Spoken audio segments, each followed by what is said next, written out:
Morning, everyone.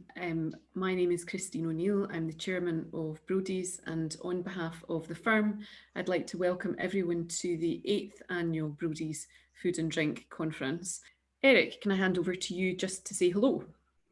Thank you, Christine. Good morning, everyone. I just want to add my own welcome and thank you for joining us. Our topic today, or our overarching theme, is resilience and innovation. And we've got a range of speakers from the food and drink sector talking about how this sector has and is responding to those challenges. And it's interesting to me because for those of you who've been at this conference over many years, you will know I have been here too.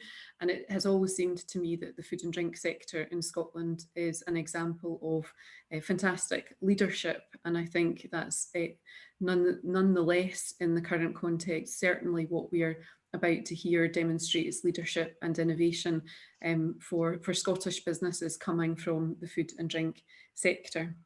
So I think without further ado, we will move on to our first piece of substantive business in the day, which is a conversation between myself and James Withers of Scotland Food and Drink. And I'm very, very, very grateful to James for coming to our conference again this morning. He's been a stalwart of the Brodies Food and Drink conferences, and very glad to see him again this morning. Lots of you know James, so he needs very little introduction. He has been the CEO of Scotland Food and Drink since 2011. He sits on the Scottish Government's Board of Trade and is a director of the Scottish Tourism Alliance. So thank you, James, for coming to be with us this morning.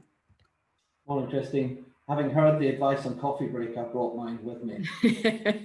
Good effort. And as we have discussed, it's a slightly different format today. So rather than just letting you have a clear run at telling us what you might tell us, James, we're going to try and have a bit of a conversation. And we'll start with the theme of resilience and innovation in the current context.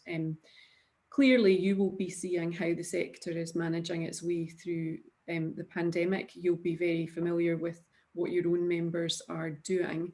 We know from the news, we know from the media that there's been a focus on hospitality, perhaps less from the media by way of a focus on producers who are serving the hospitality sector. So do you want to begin just by telling us what you're seeing and hearing from your members, what's happening in the sector and what might be the highs as well as the lows of the last few months? Yeah, sure. So morning, everyone. There's no doubt that the picture across the food and drink supply base has actually been really complex since the pandemic really kicked in March. So, the initial challenge for businesses that are just focused mostly on UK retail, they managed this really weird, almost kind of second Christmas spike in sales that happened in March, where everyone was piling into shops, filling their house with canned goods and stuff, expecting this big lockdown to happen, which then came to pass. Even those businesses, though, who might not have had a real hit in sales, have had to completely reinvent how they work. Social distancing, 2 meters, screens, PPE, one-way, corridors, managing canteens, all of that has just had to turn a lot of businesses on their heads.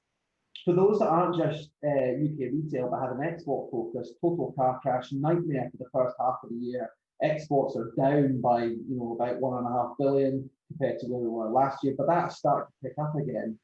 I suppose the real constant hit has been for those that have got a significant chunk of their business into the out-of-home market, this food service market, and the hospitality headlines that you rightly refer to that are happening just now, where we had this complete lockdown, total shutdown overnight of a market that is worth 90 billion in the UK, and about £2.5 billion, 2.5 to 3 billion pounds of Scottish food and drink is sold into the out-of-home hospitality market just in the UK. And then there were these green shoots of recovery.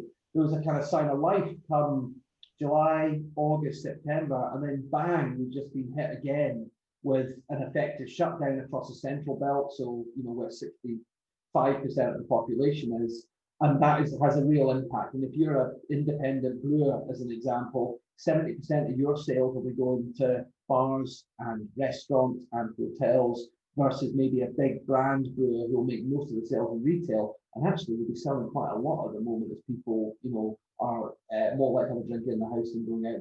So it's been really complex. There has been some real attributes to celebrate. So resilience, as you say, innovation, a whole heap of businesses. Tell us more about that, James. We're desperate for the good news stories as well. Yeah, me too. So where are the shreds of good news? So I suppose the resilience piece, and our food supply chain, when you look at it, is unbelievably resilient, despite, this earthquake in March. Apart from pasta and toilet roll, which Scotland can take largely no responsibility for, food on the shelves stayed there. From meat, dairy, seafood, bakery, we kept supply chains moving despite huge disruptions, not only in terms of supply chains and not knowing what was coming, but just staff as well. Staff who were scared, didn't know what was going to happen with the virus and what was going to happen with their families. So resilience has been a good thing. There's been innovation too. So a lot of businesses became e-commerce businesses overnight, who suddenly might have supplied a local hotel or bar or restaurant, suddenly going into direct supply. So I think overall, the food supply chain has kept working. And it's the one part of the economy that has to keep working, no matter what happens, war, pandemic, and I think that's happened. So we take heart in that, but it's definitely punched a hole in the sector. And our estimate is for a £15 billion industry might be 3 billion lighter at the end of this year compared to where we came into the year. But innovation and resilience has been another good example of that. And I think that takes us on, James, to the question of overarching strategy and how you and indeed others who are participating in this conference today adjust their strategies to try to accommodate the changes that we have seen. So I'm conscious that the sector's target was growth to 30 billion by 2030. My notes for this conference tell me that will need to be reappraised. That's really a question for you, and you've mentioned the hit on the export sector too. There's going to be, or we expect there to be, a knock-on redundancies and in the job market. Although I'm interested also in whether you think that will flow through, or whether there are again good news stories on the jobs front too. So, in terms of refreshing targets and indeed Food and Drink Scotland's overarching strategy, what do you think has already changed? And this is my first utterance of the word that I've tried to keep out of previous conferences. Yeah, I know, I'm sorry. We're also facing a change at the end of the year as a result of Brexit, which will add to at least the pressure for a response, a strategic response. So do you want to say a bit about what that strategic response might be?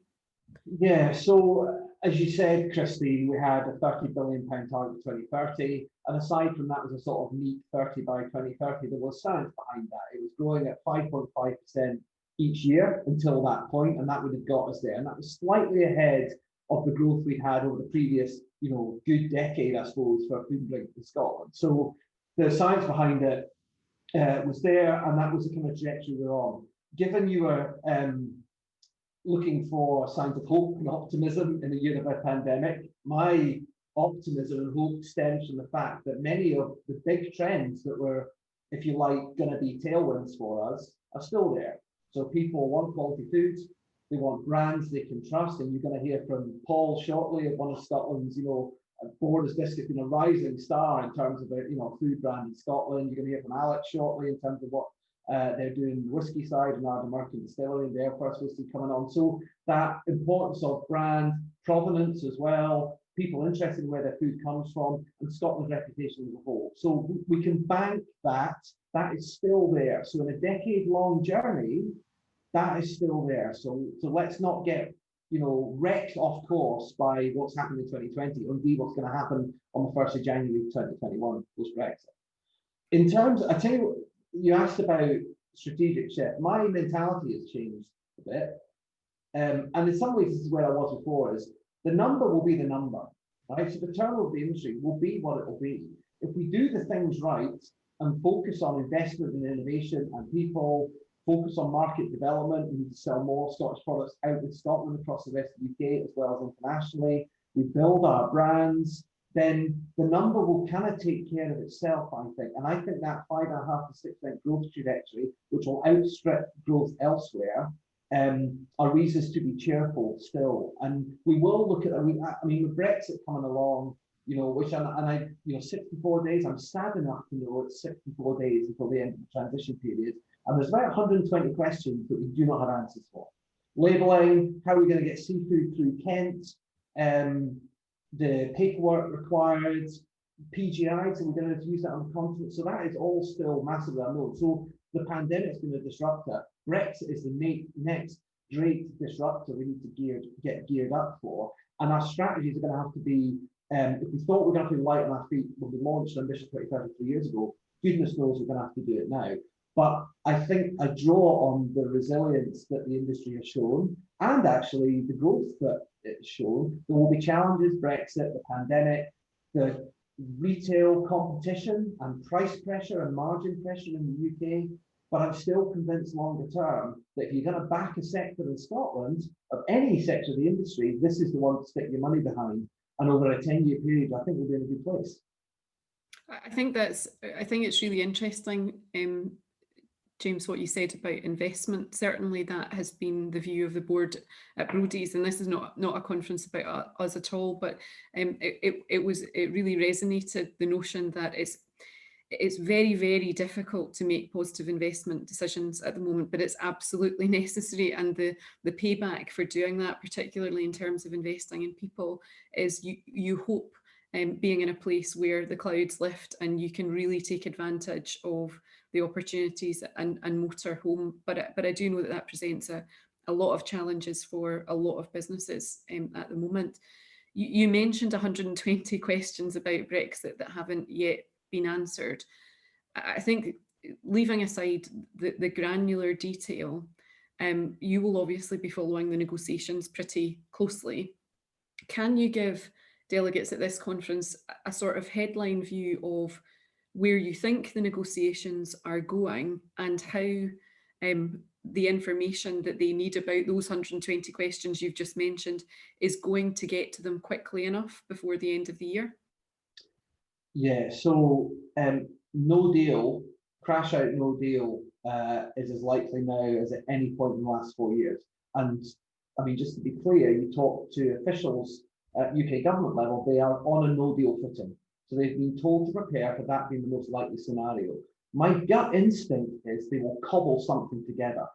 And they'll call it an Australia deal, which is basically a no deal, but Australia deal sounds a bit more cuddly and friendly than the no deal. I think they will cobble something together by mid-November, which will do only one thing really for us, which is maybe avoid tariffs.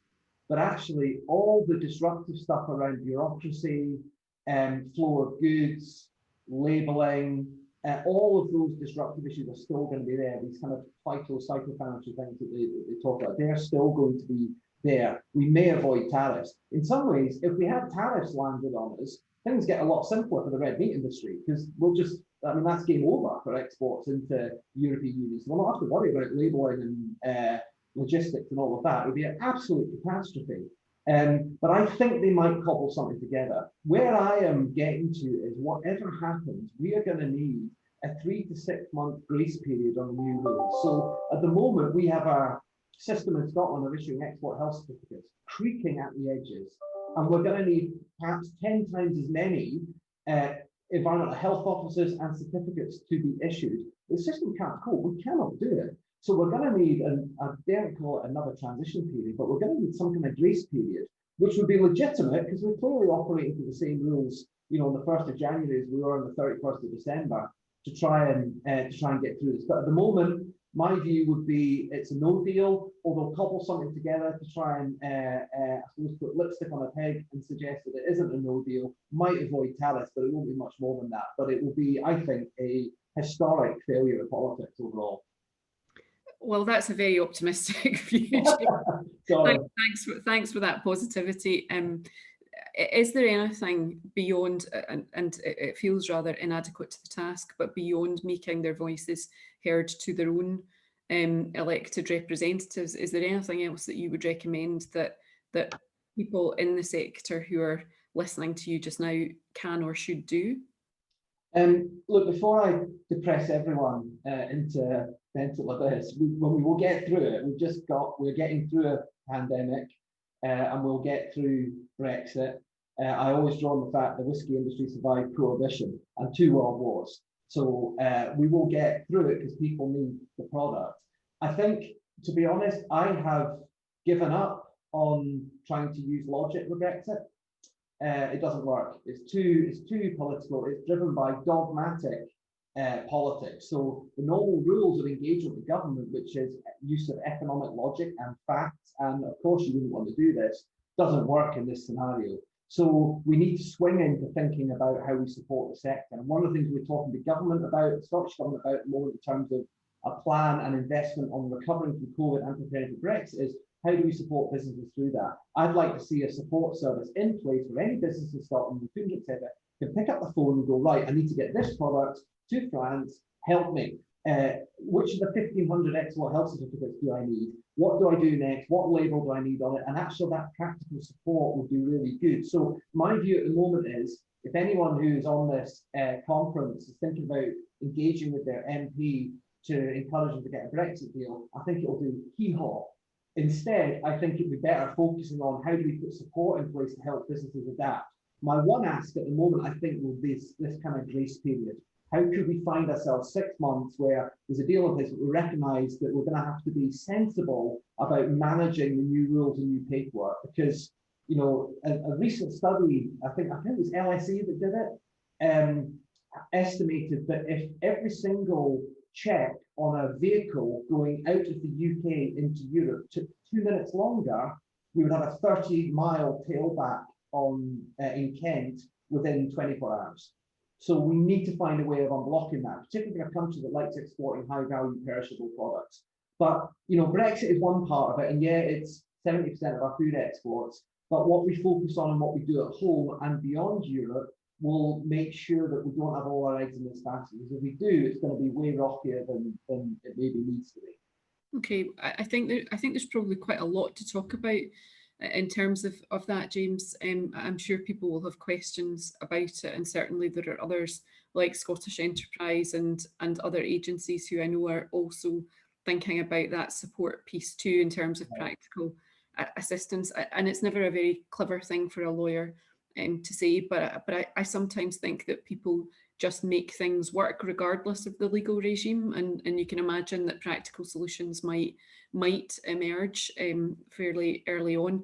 Last question for now is about sustainability. Mm-hmm. We didn't have COP26 in Glasgow this autumn because of COVID. We're expecting to have it next year if all goes to plan. We were recently involved in a webinar hosted by Scottish Enterprise that was looking at opportunities for Scotland, Scottish food and drink in Hong Kong, and there was a reference to Scotland's reputation being clean, and that's quite an interesting reflection, that we have a reputation for being clean in terms of what we put out. What do you see, if any, opportunities for food and drink in Scotland arising out of the sustainability agenda generally, but COP26 in particular? Yeah, before I answer that, one final note of hope on the Brexit thing, before I'm worried to depress everyone. The point about markets will adapt and we'll get through it. We did it before. 2015, the Channel Tunnel shut for 2 weeks. You might remember, during the migrant crisis. Within days, alternative routes to market, because markets do that, they just adapt. So this is the Channel Tunnel times 100, but it's doable, and I think we'll get through it. Sustainability, for me, there are a few key trends you can bank on that are going to remain over the next 10 years in terms of the global food and drink supply chain. Health and nutrition will be absolutely in there. Sustainability is another. I think this is a gift for Scotland. I think there is an opportunity for us to start positioning ourselves as amongst the world's most sustainable producers of food and drink. What's really been in the eye of the storm more recently has been the red meat sector. And what has really hacked me off is a kind of blanket red meat bad message for the environment, which is lunacy in a country like Scotland that doesn't shove peels of grain down the throats of cattle to finish them, isn't short of water. You know, we've got an amazing system where we turn grass, which covers a lot of Scotland, which we can't eat, into beef. And we're not short of water, as the whisky industry knows and the beef sector knows. So I think the world eats meat. It's going to keep eating meat. We're not all going to turn vegan, and I'm not going to turn vegan anytime soon. So how do we produce meat at the very best standards. And I think there's a chance that Scotland could be a net zero beef industry. And there's a lot of work happening on that just now with government and a new scheme getting developed too. So I think this is an exciting area for us. I think it's moved on really quickly. And I do think that sustainability and exports are compatible. I don't think it's a food miles question. I think it's way more sophisticated than that. And I think a lot of businesses are already doing that, whether it's in terms of packaging, logistics, but that focus on sustainability. And I think as much as anything, you're going to hear about, I suspect from Alex, blockchain a bit later. I imagine a future where someone will be buying a product of ours in Stranraer or Shanghai, will hover their phone over that product, environmental story behind it, and that will build our provenance story. I think it's the next big plank of Scotland's brand, which we already have a foundation of, but we need to move to the next level, which is that kind of net zero, climate-friendly food and drink production. So I see it as a big opportunity, and COP next year in Glasgow might be the chance to shine a light on it. James, thank you very much for that. I'm going to ask you to sit tight because there's going to be a Q&A session after our next speaker.